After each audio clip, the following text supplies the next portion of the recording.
The Lunar Guardsman. By Krimmer. A Truce in Teeth. Poster's note. If you see ads on this video, it is from the website.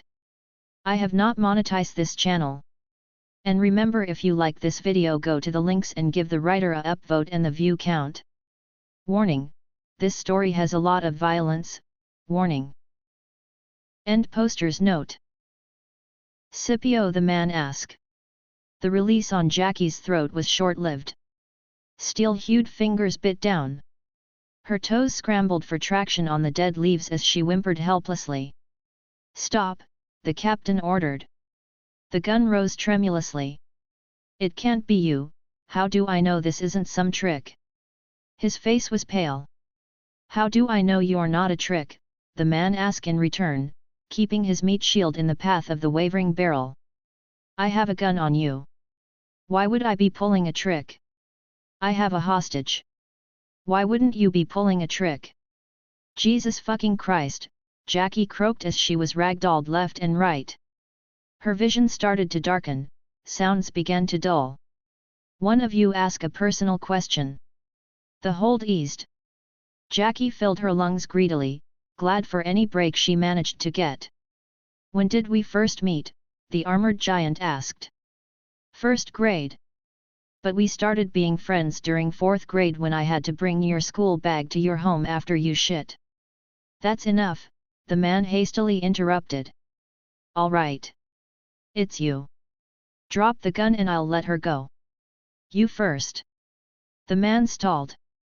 "You don't believe it's me? That happened in 5th grade. If you were really John, you'd have known."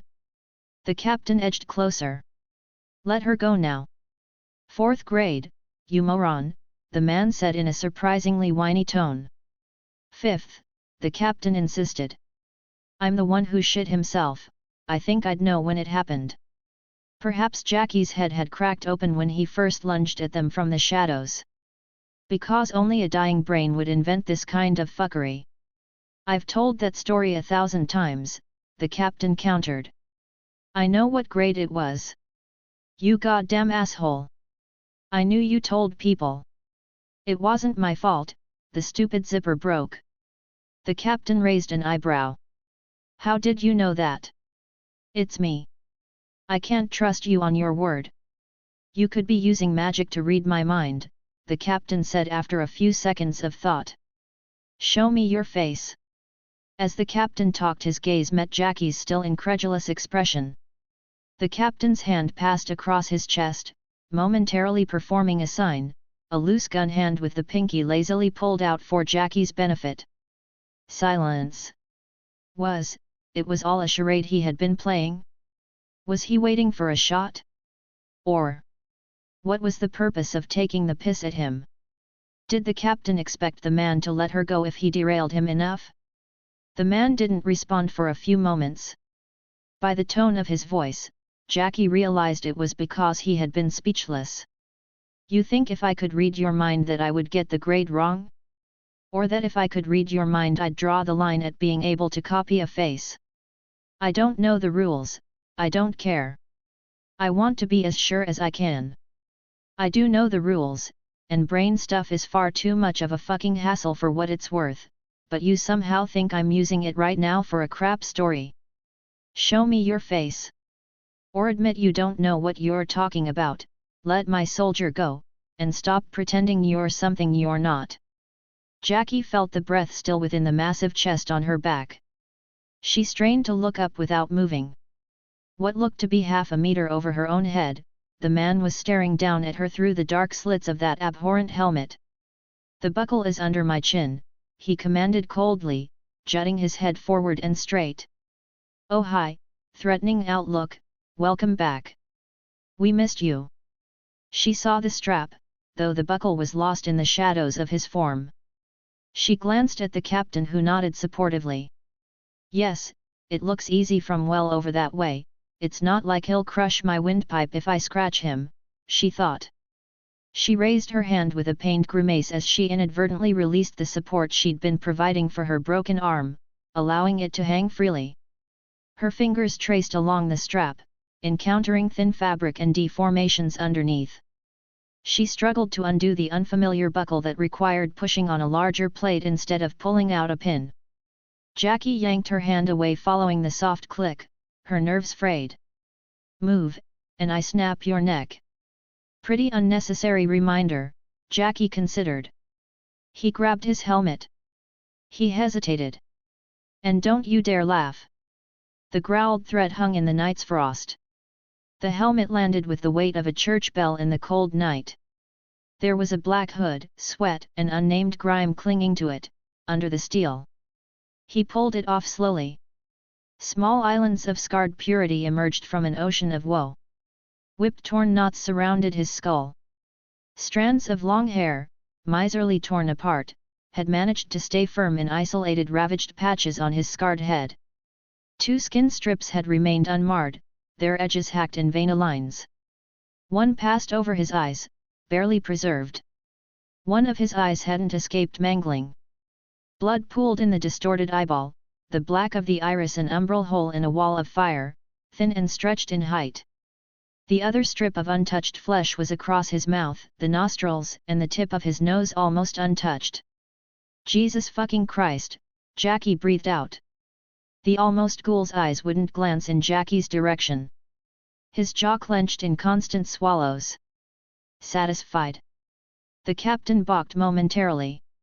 "What happened?" he gasped, teetering in place. "You left," John answered simply, referencing common history unknown to Jackie. The captain blinked, his head pulling back as if struck. "Did you find the letter?" he asked after a moment. "Yeah. Great big help." The gun lowered. "I kept thinking that you'd lied about Mary, that you killed." "I read your fucking letter," the man spat. "Hold on. Mary? As in the captain's sister, Mary?" He'd told her about her. Not even the captain could resist the temptation of unloading their baggage to a new ear. They all talked, never asking if she wanted to hear. Was this? Holy shit, she knew who this guy was. It hit her that she was in no less danger. That man might still tear her head off just to spite the captain. Or just because. The captain had pulled slightly back as if to dodge the vitriol, not completely unwarranted, as he now knew in the man's voice. "Fine. I don't want to dredge up old history either. Let Jacqueline go." Jackie's neck was suddenly free, ground solidly under her boots. She gingerly stepped aside, keeping the man in sight. She made her way behind the captain, out of the field of fire. The captain had to shoot. There was no other choice if the man was the one she thought he was. "Take the gun," the captain told the giant man. "What the fuck?" Now disarmed, the captain took a step back and carefully sat down on the cold ground. His hand reached for his head. As its fingers dug into his blood-soaked blonde hair, she saw that a ragged trench was scooped out of his temple, revealing shiny wet bone beneath. The helmet had done its job, barely. "That doesn't look good," Jackie said, alarmed. "I'm fine," the captain wheezed. The little hints had been there all along. The slow, methodical speech to mask any slurring. The trembling of the hands. Bullshit. She kept the captain in the periphery of her vision, focusing on half-faced's intentions. No, he still stood there, just checking the gun in his hand. "That's TBI. You need medical attention and rest, sir." "I just need," he huffed loudly. "We all need a few moments to catch our breath. John, we don't need to fight anymore. Not over this, and not over what happened before." "Sure. You kidnapping my son, me killing your guys. Water under the bridge." John, apparently, had a preference for sarcasm. "Point taken," the captain said. He looked at the man standing across him. "Ball's in your court now, John. If you want payback for your kid or leaving you, you can pile it all on me, I won't hold it against you, but please give me a cha." John had surged forward. In a blink, the captain was off the ground by the scruff of his shirt. Grim expressions played on John's despoiled face, following the rhythm of the shaking grip on the captain's trachea. And then John let the captain go, distancing himself a breath away before rushing forward like a torrent out of a broken dam. He held the captain in a bear hug, his mangled face bent and smothered in the nook of the captain's neck. "I thought you were all dead." John's dead voice was muffled. "I was afraid you were still alive," the captain choked. "We should have never put it to a vote, John." They held each other in silence. The captain was the first to let go and John gently lowered him down. They stood, one arm on each other's forearm, looking at each other as if trying to undo the past, reconnect, find their lost common gems of friendship that had united them beneath the tarnish of blood and anguish that had spread them apart. Maybe they just needed some time to properly believe that each other was real. "Vote," John asked. The group didn't all agree on what the best course of. "It's not important," the captain instantly dismissed the question. He looked John up and down, even more awe in his old eyes. "The gate is only hours away, it pounds like thunder at this distance and you haven't gone through," he said with incredulity. "What happened to you, John?" John's massacred face feigned interest in their surroundings. "I burned out." He laughed, and it was hollow and mad. "Why keep going through them? You know what the rifts are for?" "I figured it out, they exist to wound. They took everything from me. From us. Like you, I found others, though heavens knows what you see in these sad fucks." He turned and directed a smile at Jackie filled with such profound contempt that she felt cursed on the spot. The man sighed, ignoring her once more, and continued. "But you have to find something, don't you? A purpose, or you can't think, not with the rifts. You can think of nothing but home, and the rifts promise lies, and you have to do something to stop imagining that home is one more attempt away, the faces they take, the threats and agony. And it's better to find someone, I've discovered. It's better than a purpose. Purposes are relentless and some purposes are, far better to find someone." "I'm rambling." John huffed, running his hand over the tattered remnants of his scalp. "It doesn't matter. What the fuck does? Now what, Sipe? No more fighting then? What's next?" The captain rubbed his fingers together as he checked his head wounds bleeding. Jackie found a clean cloth in her pockets and passed it to him to hold against it. "I'd like to check up on my men first, if you don't mind. We can talk while we're..." "Why?" The captain froze, a deer in the headlights. Just like when the little dragon said father and they'd thought the dragon itself was after them. "They're hurt, John." The captain spoke gently, as if trying to impart an extremely important message. "Some of them might be dying. They're my friends, my responsibility. I want to help them first. I'm their leader. They're no longer a threat to you. What else would you have me do?" For a moment, the man seemed to ponder the captain's words. The gun in his hand existed loudly. Then, piercing through the darkness of the night, came a child's cheerful voice. A light that didn't belong in this grim. The young dragon dashed toward them, snapping twigs and rustling leaves beneath his resilient, scaled feet. His smile was radiant, his eyes bright and unafraid. In the same instant John recoiled, concealing the gun he held behind his thigh as if fearful the child might glimpse it and be contaminated. His other hand shielded his face from the child's view. Swiftly, Jackie kicked the black mask at her feet up to him. She couldn't explain why. Perhaps it was due to the child. Perhaps his reflex to hide. Perhaps his fucked up conviction that she would have reacted to his massacred face with laughter. Perhaps, most likely, it felt like a decent thing to do, and God knew decent had been lacking lately. John caught the mask, spun around and slammed it home. He embraced the little dragon far more intensely than he did the captain, who hurried back to put himself between Jackie and John.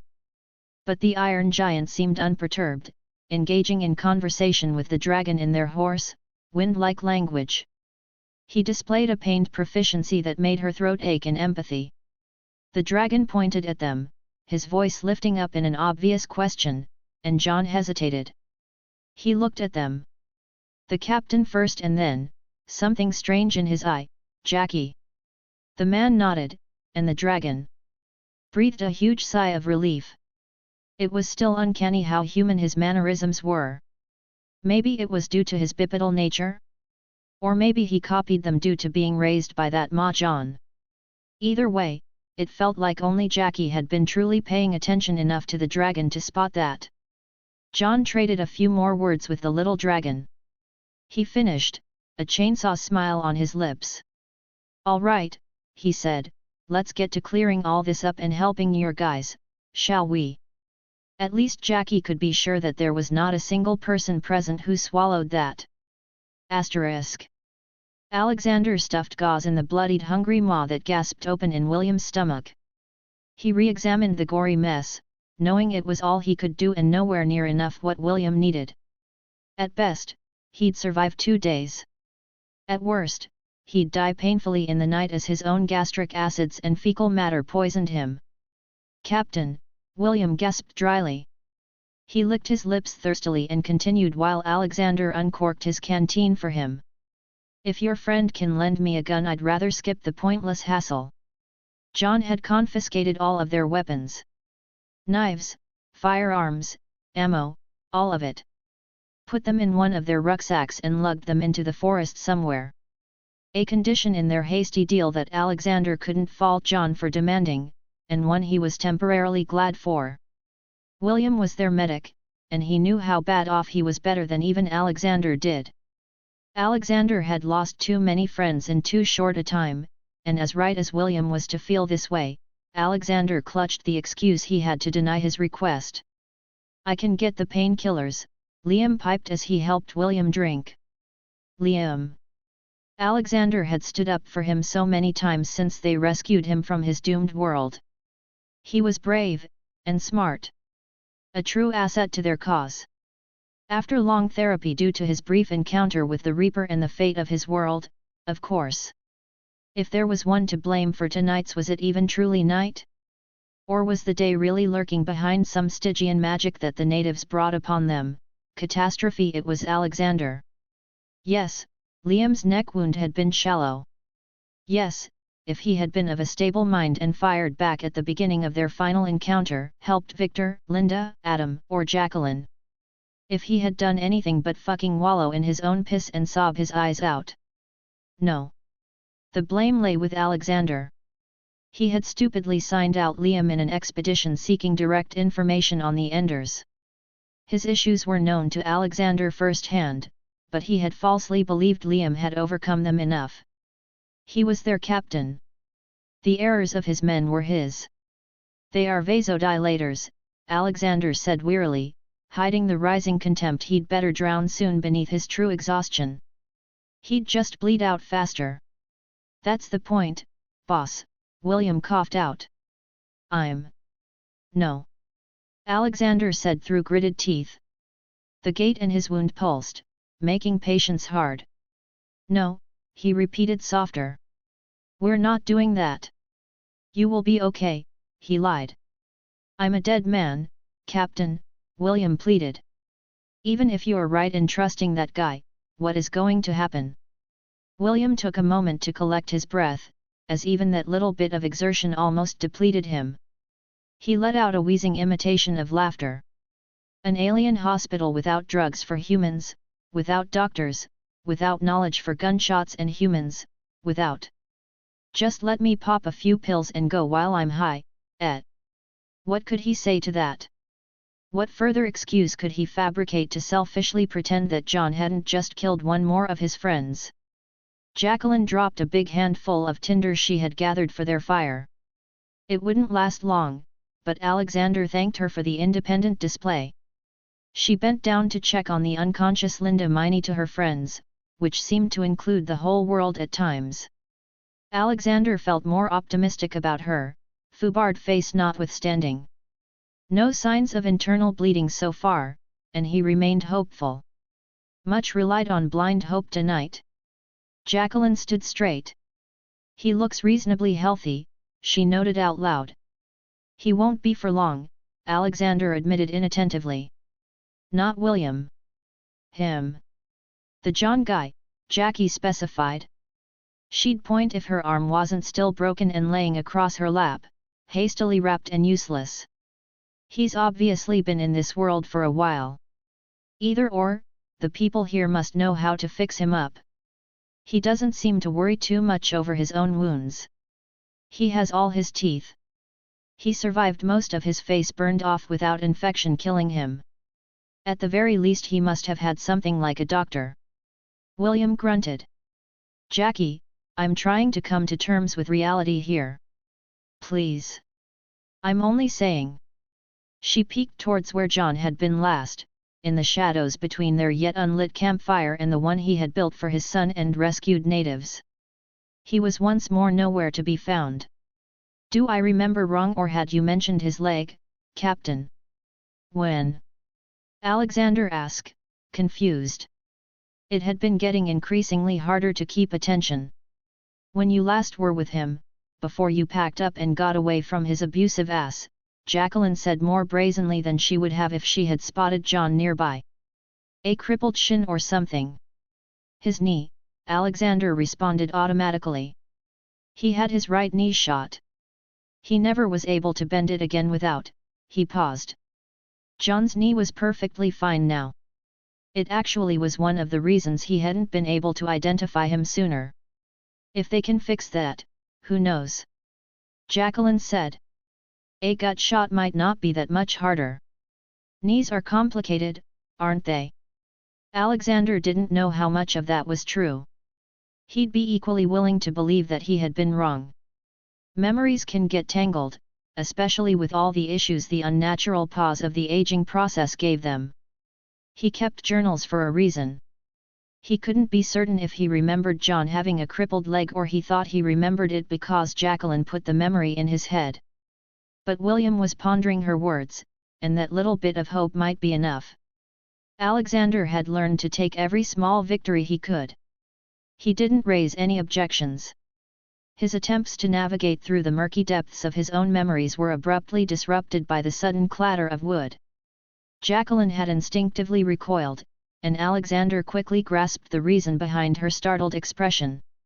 John, his helmet back on, brushed his gloved hands against his armor's tassets. Alexander hated the fear imposed in its design, but it was more palatable than John's face. Rest that arm, John directed Jacqueline. He looked at the branches and logs at his feet, seemingly assessing their adequacy. These should be enough. I don't think it will be dark for much longer.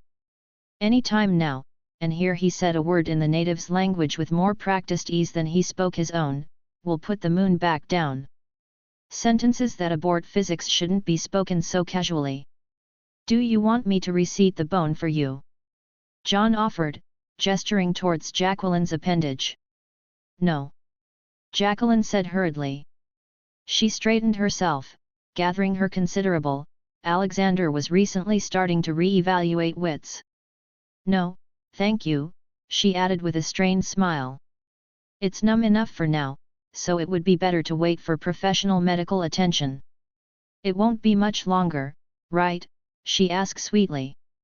I haven't called for them yet, but sure. He turned to Alexander. I'm going to check around one more time. He began to depart, pausing to cast a lingering glance at William and Linda, a brief moment that spiked Alexander's stress levels.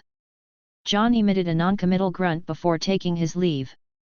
Alexander had grown unaccustomed to the tension that followed every exchange with John, the vigilant unease of overseeing a half-crazed, ravenous wolf. He hated it, like he always did. The fire was crackling and dancing when Victor joined them. He held meager offerings, a few feeble twigs and branches, a far cry from what his lengthy absence would have warranted. Glaring at the pile of wood beside the fire, Victor growled, "Hijo de puta stole what I gathered." Alexander suspected it was an excuse. Victor likely spent his time fruitlessly trying to locate where John had hidden their weapons. Alexander played along with his charade, as long as it didn't pose a threat to their fragile peace. Whether they had weapons or not didn't matter in the least, anyway. They were John's hostages, pure and simple, as long as William's and Linda's life mattered to them. The promise of medical aid that would save their life was more potent than any blade held over their heads. The important thing was to remain in John's good graces and to keep breaking his stride. Hitting him from unexpected angles, prevent him from planning forward, and he just might stay in line and actually keep their deal. Alexander pressed his hand on his chest, feeling the hard rectangle beneath. He still had a few big curveballs to throw if one needed. So, will the rest of us have to bend over or just her? Victor inquired, gesturing towards Jacqueline. Victor, Alexander cautioned. Sorry, boss, Victor apologized, and he meant it. Victor always meant it. And Victor always failed to apply change to the habits that caused him regret. But he keeps eyeing her. The arsehole has been living with horse people for years or decades. He must be so thirsty at this point that even Jackie gets him hot, and I am so sorry, El Carino, I didn't mean it like that. It's fine, Jacqueline replied genuinely, and she meant it too. She didn't think too much of herself. Her self-esteem was her vulnerability and the bridle used to harness her. But I don't think he's interested in me like that. He's not, Alexander emphatically said, making it clear the current topic was over. Rocking the flimsy boat they were on had to be avoided. Normally, any hint of romantic or sexual advances from John to anyone would have seemed implausible to Alexander. His childhood friend had no taste for them after what he did to Vivian. Perhaps it had been self-punishment. Perhaps it had been guilt. Those had always been his true mistresses. They were the chains binding him to the gates, the boulder to his Sisyphus. And yet, memory was a rising fog to those who walked the gates, and John was one of them. If Victor's speculation held merit, Jacqueline could potentially be a strategic asset. If not, then Alexander needed to decipher John's sudden and uncharacteristic fixation on her as soon as possible. He couldn't know it was Jacqueline that shot that Minotaur-like native, could he? It had been chaos, and all of them wore near identical uniforms. It would have been impossible for anyone to discern who did what, especially not children and panicked civilians. But would it be for a dragon? But if so, then why would John offer to assist Jacqueline with her broken arm? Was it a deceitful gesture, a setup for some callous act of retribution against her or, more likely, against Alexander? So much he didn't know, he couldn't be sure of. So much guesswork. Gambles that succeeded were strategic victories. Failed gambles were the winds of fate blowing harshly. In the midst of it all, the complex interplay of deception and command intertwined, a constant balancing act that weighed heavily on Alexander's shoulders. When you have to command a group of people in missions that last years, where the only people to interact with are the same ones, honest military command is just a facade for the social engineering happening behind the scenes. Boss, if he's legit, I'm willing to shut up and take it. But the instant it smells like he's feeding us a line, give us the signal, and we will be the ones to jump him this time. Maybe we can peel his face off and pose him with sticks for his friends to find, see how he likes it. It would be easier if you hadn't handed over our guns to him, Victor said. Alexander observed Victor patiently as the man nervously chewed his lips, trying to swallow his urge to voice his inner thoughts further. Yet again, he couldn't resist voicing them. I can't help noticing how he's, you know, a little, dragging his feet on the supposed help. Alexander hadn't bothered explaining to them how unorthodox dealing with John was. As long as Alexander had a weapon and John did not, all John would plan and attempt would be to take it and use it. But give it to him and it threw him off the rails. He just wiped out and started over. It was why he had handled Jacqueline's use as a meat shield so unprofessionally. Not to mention John having the guns would keep his own men in line. They'd respect the enemy's sole possession of guns too much to cause trouble. He's the Reaper, Liam muttered, defeated. This is all theater. Hermano, I love you, but you gotta stop the Reaper bullshit. The one you met killed kids. The guy, admittedly, was here to save kids, Victor retorted, air quoting the word save. Theater, Liam insisted. Alexander's mind drifted to the echo of the snapping rope, the haunting screams, and the sight of too many small bodies vanishing into the shadows. He has killed children, Alexander murmured, immediately regretting his spoken thoughts. He rubbed his eyes, cursing the gates pounding on top of his weariness. Victor has a point, he said loudly. John ain't the Reaper. Sure, Jacqueline said, nodding slowly as she gazed into the flames. The colossal behemoth, clad in black armor, who effortlessly tore through a 12-man unit with nothing but sticks and a flashbang, isn't an ender like we were looking for. Totally a coincidence. We were looking for information about enders. He might know something, William interjected with visible strain. He might not have made it here straight after you left him, Captain. He took a moment to lick his lips. Or might be you just happened to want to find him. Might be, Alexander conceded, not bothering to specify which scenario. Both were plausible enough. Might be, he repeated, letting the fire chase the chill off his bones, hoping it might reach his heart as well. Because there were a lot of theories about the Enders. What if there was nothing unique about them at all? What if the Reaper wasn't a singular figure, but an outcome? Worlds already on the brink. Populations thin or weak enough that terror could do most of the work. All it would take was the right kind of traveler, someone cruel enough, stubborn enough, empty enough, skillful enough to finish the collapse. Not one Reaper, then. A pattern. Thousands of men shaped by the same pressures, indistinguishable because only those who fit the mold ever emerged. 10 might survive, succeed. The rest would die forgotten. All anyone would remember was the shadow they left behind. The shape of the Reaper. Distant howling reached them from the depths of the forest. That sounds wolfy. Not wolfy enough though, Victor commented. It couldn't possibly be wolves. Wolves would never survive in an ecosystem hosting the monstrous creatures they'd encountered. His people turned to him, waiting for guidance. A wolf's howl carries for up to 10 miles. Despite the dense forest, the harsh winter had thinned the foliage. Assuming similar capabilities as wolves, the source couldn't be farther than half that at least. In such terrain, a wolf could cover that distance within an hour or two. It was probable that these creatures were larger, stronger, and faster than wolves.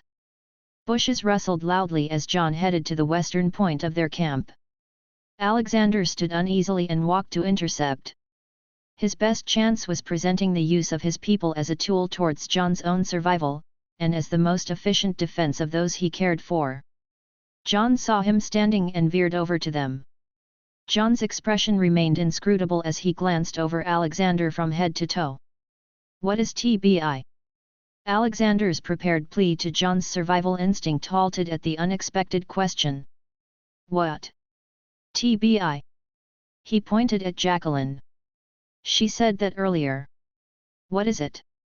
When? Traumatic brain injury. TBI, Jacqueline said. Exactly what it says on the tin. Alexander turned at her, keeping his face carefully void of the confusion he felt as he tried to place when that had been. He was glad that both Victor and Liam were standing aside, ready for anything. Unit cohesion had not broken, at least, though he'd prefer it if they were not displaying behavior that could be taken as antagonistic or possessive by John. Fortunately, he seemed to ignore them. Unfortunately, Alexander knew from bitter experience that what John seemed and what did were different. It's also a term that can mean anything from dizziness to half a brain stem missing. I can walk and talk. This is enough. He turned back to John. I want to talk options about our defense. You heard the howling, didn't you? Yet. Wood wolves, he said somewhat strainedly, cutting off a half-spoken word in the locals' language he almost let out. This is actually good. If they're bold enough to come for the blood spilled here, that means nothing worse is on its way. You're wobbling, Sipe. You should sit down. I don't need to sit. John, even if they're just wolves, my people are wounded. You have children you care for. We need to round everyone up in one place and we need to have our guns back. Give you the guns back, John mused. Which reminds me, which one of your guys shot the Minotaur back at the village? One of the people you already killed, Alexander answered, hopefully not too readily. He had been dreading that line of questioning. John nodded. I'm taking care of the wolves. There are some things they don't get near to. People. Smells. Just keep your guys by the fire. They might hang around and make noise, but they won't dare get too close. Will you fucking go sit down now? I have a burden of duty, John. A responsibility as the leader of this team. I'll come along and help you in whatever you're going to do, and I'll judge if. No, John said immediately. Or. Look, if you want to do something, then come babysit my kid. Make sure he doesn't wander off while I have a talk with. A word flowed unnaturally out of his throat. Tell him. John paused, then breathed out a row of vowels that were barely intersected by consonants that he forced out of his throat in a way human vocal cords were not made for. It means, your dad said to wait with me. Did you get that? If he had a tape recorder, yes, he might. I got it, Jacqueline piped up. May I come with the captain? I can keep an eye on him. The helmet tilted sideways. Perfectly fine with me, John said after a few uncomfortable moments. But if either of those fucks, he said, pointing two fingers at Victor and Liam, move an inch from here, then I'm going to break this girl's legs, he finished, now pointing at the unconscious Linda. John, Alexander said warningly. Please. Everyone will do as you ask, there's no need for further threats. You hold all the cards already. Let's be civil at least. Sure, I love being civil, John answered back. It was this guy that shot the Minotaur, wasn't it? He said, pointing at Liam. Alexander knew from the fear in Liam's eyes that he was about to stammer about his own demons, so he didn't give him a chance to incriminate himself in John's eyes. Already dead, I told you. And even if they were not, I am the one in command. All the blame goes to me. John's dark helmet tilted sideways. Yes. Of course it's not him. He's scared shitless for completely different reasons. Alexander did not want to confirm that anytime soon. John took a step towards Liam. Liam flinched but stood his ground. John looked the man in front of him up and down, his gaze lingering on the shivering fingertips. He can try to hide it all he wants, but some things can't be hidden, John said. He leaned forward, hissing. I know you. For Liam it was probably his worst nightmare coming to life at that moment. It did not matter what John was going for, what Liam saw and heard was the Reaper finally recognizing him. He fell and cowered, blind and deaf to what was really being said, witlessly incriminating himself in John's eyes. Victor rushed over to Liam, extending his hand. That's enough, El Cabron. We said it wasn't him. Back off. Or what? John growled, inching closer like a predator whose territory was being encroached on. You're near out of friends to die in your stead while you snore on the floor. Victor roared, rage and grief overtaking him, rushing forward. Alexander tried to get between them, but Jackie was faster. Enough. Jackie got into Victor's reddened face, shouting over the man's almost incomprehensible words, lost comrades' names surfacing here and there. There are kids that should return to their homes. William is dying. Linda might be too. You gonna throw their lives away for a mere insult? Victor paused long enough. What matters here, soldier? What is the right call? Alexander urgently questioned from the side, pushing Victor to think straight. Victor gave a half-hearted nod after a few moments of silence. Sorry, sir. Lost my head there for a moment. It won't happen again. Sorry, Jackie. No, I know it won't. Alexander patted his shoulder knowing full well that it would, like it did many other times. He looked back. John had turned and was leaving.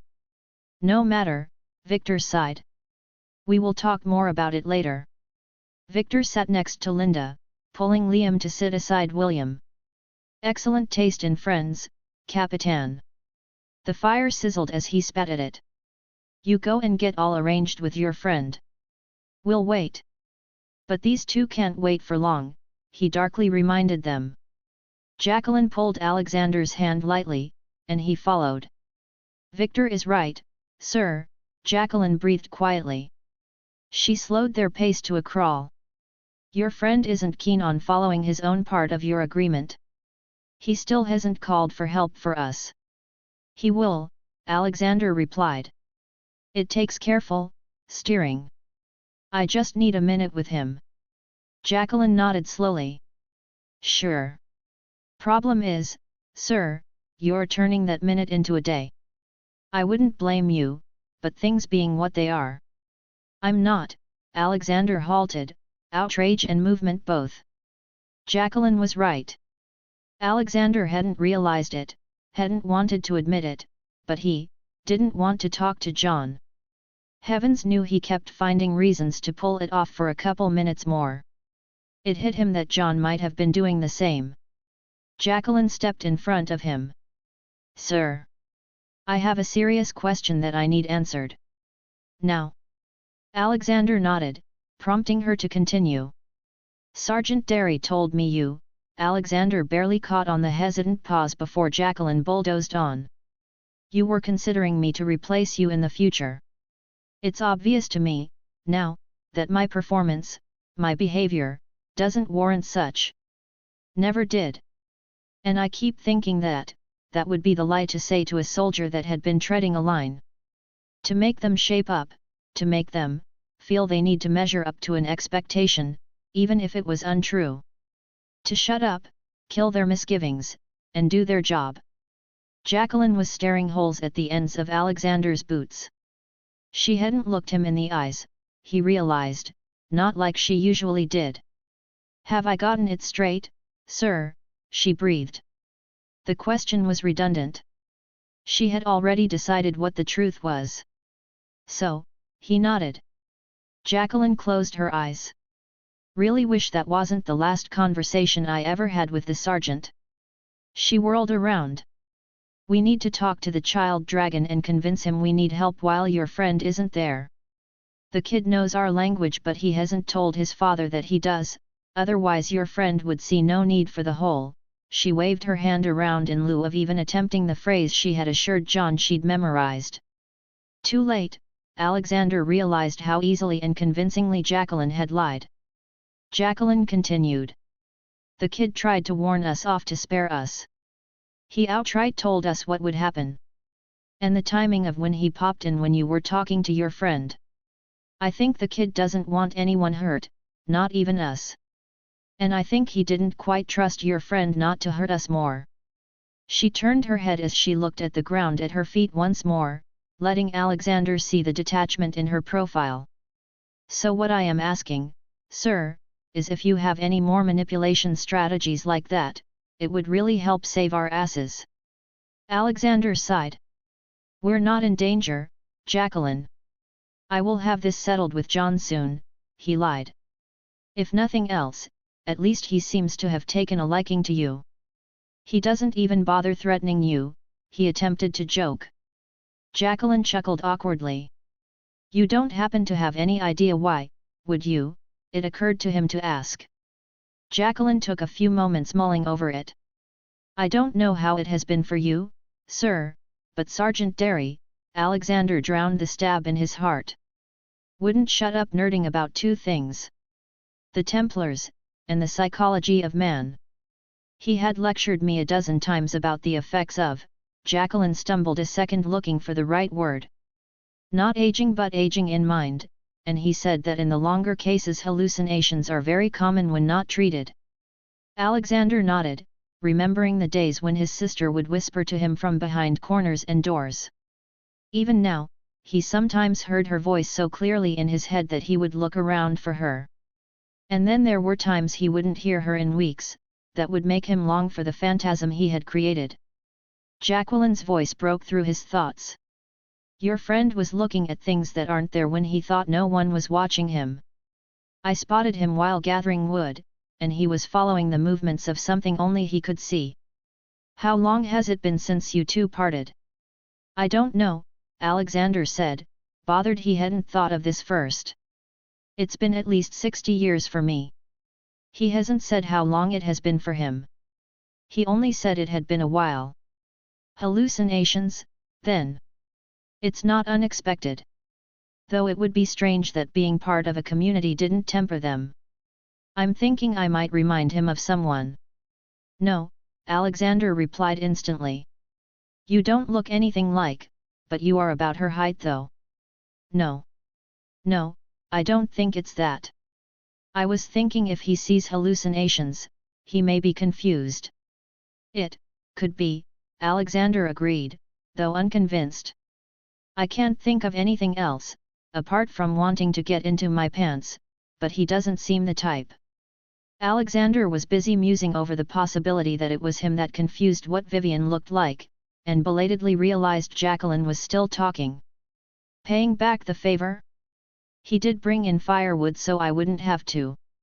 I'd rather not bet anyone's safety on currently feeling nice, Alexander replied. Jacqueline nodded. No, I don't believe your friend has a solid grasp of niceness.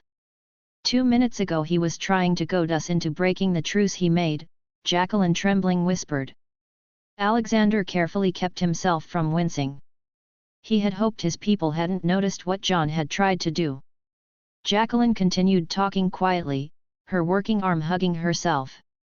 I don't trust his waiting game. I don't think he cares who shot the Minotaur back in their village. I don't think he's stalling on bringing help only because he also feels awkward talking to you. The most vindictive bastard you ever met, that's how you described him, and the way he was going to take my face off and now he's... Maybe he would shy away from killing directly in front of his kid, but I don't think he hasn't thought about that.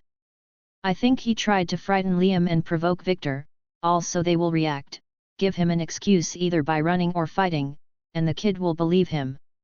She looked ahead, the forms of their former prisoners outlined by the fire, the adult white one missing. We can't even fucking try to fight back. There's no way the locals would take our word and help us, especially if we hurt the dragon's goddamned daddy. Alexander carefully kept his face blank, inwardly both cursing and admiring how Jacqueline started to shape up through pressure like a diamond in the making. The line about her being a future leader might have been a lie, but heavens knew she was starting to gaze into the abyss and try not to blink. Perhaps there really was a leader there. Jacqueline continued. I thought about coming clean. Telling him it was I that shot the Minotaur. I doubt he likes me enough to let that slide, but even if he did I think he'd still wait. Wait until Will bleeds out. Wait until Victor can't take any more taunting. Until Liam can't stand to be near him. She glanced at Alexander. Wait until he convinces himself he's got to pay you back for dropping him. 'Cause she had really nailed it down to a T, hadn't she? And here was Alexander, wasting precious time and letting John recover his footing, all because he felt awkward. Heavens knew what fucked up ideas John was planning towards them now. Asterisk. Just to be crystal clear, darling. When you say that I am now in command, you mean I am now to tell you what to do and you will do it. And you think that will be better? Rarity incredulously asked. End of A Truce in Teeth.